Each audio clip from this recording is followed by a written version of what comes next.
think speaking with people like over lunch or dinner about their work, or people coming to talk to me about, how this play landed with them after they had some time to process it, that's been really rewarding. And what's been actually the most rewarding is to triangulate my work with the work of other playwrights here, and with this sort of mission that Robert and Chris and others have, and their ideas about playwriting. And I triangulate those and I see, I get what the mission of Ojai is. There's a kind of common thread. And so that's actually exciting, because it feels like, I came here being like, maybe I was a mistake to come here. Maybe they made a mistake, like I wrote this weird thing. Will they understand it? Is it understandable? And then talking with the Ojai community and playwrights and staff, I get a sense of, oh no, it's not by chance, it's not arbitrary. Like, I fit in. It's nice to know that I fit into like a larger mission of Ojai, where Ojai is really interested in pursuing new forms of expression, and that new forms of expression in theater themselves have the biggest political and social impact.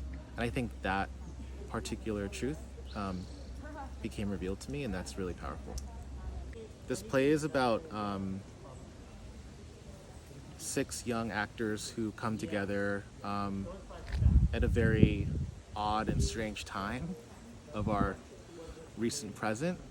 And it's sort of like an oasis. They're not in the States, and they've been asked to reenact this particular scene that had a big part in precipitating the unrest in '92 in Los Angeles. And in so doing, the goal or the idea is for something about the event and something about the conditions around that event to unlock and to become more apparent. At the same time, these people are people, and the legacy of this event is in their bodies. And so it's both kind of an exploration of these characters' reactions to this event, but also just how they live in it in their bodies, and also what it means to try to actually embody the experience of somebody else, which we think of as something that theater is great for, to show empathy, to put yourself in the shoes of another person. And I guess I wanted to take that concept to its limit, to like its breaking point, which is like, what if we think about empathy not as like something we do because it's good, but what if we do it to really feel what it feels like to be in that other person's shoes. And that could be terrifying and uncomfortable, and maybe even offensive, and maybe even a bit inappropriate or unethical. That. What if these questions come up by pushing empathy to its limits? I guess that's something that I wanted. That's a kind of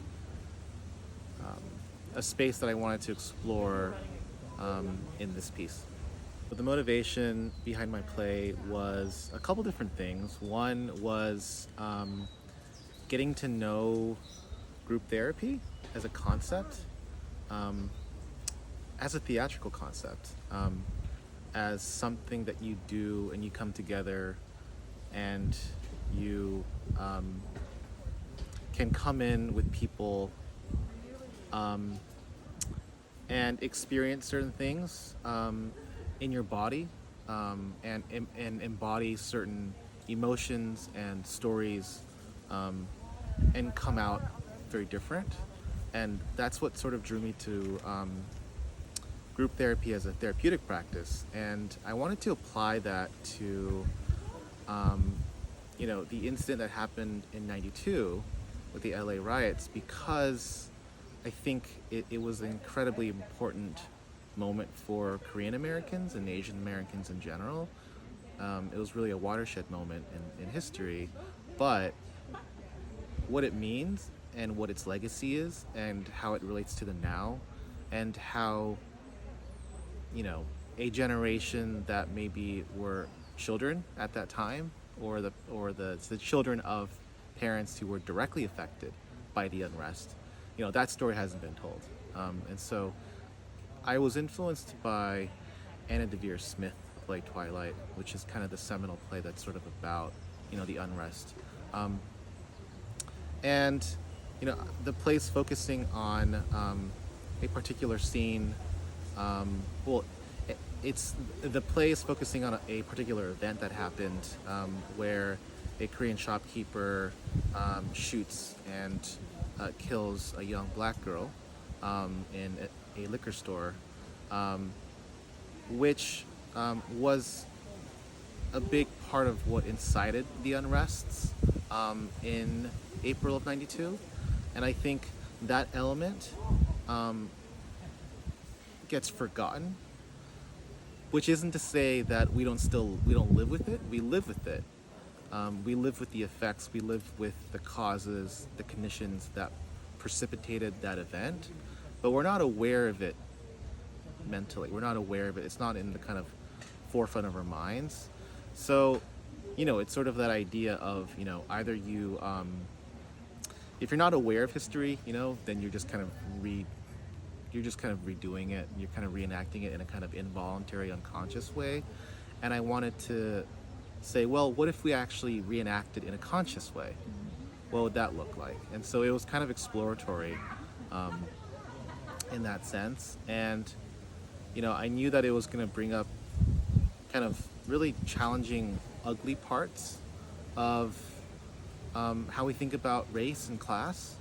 And I didn't want to shy away from that.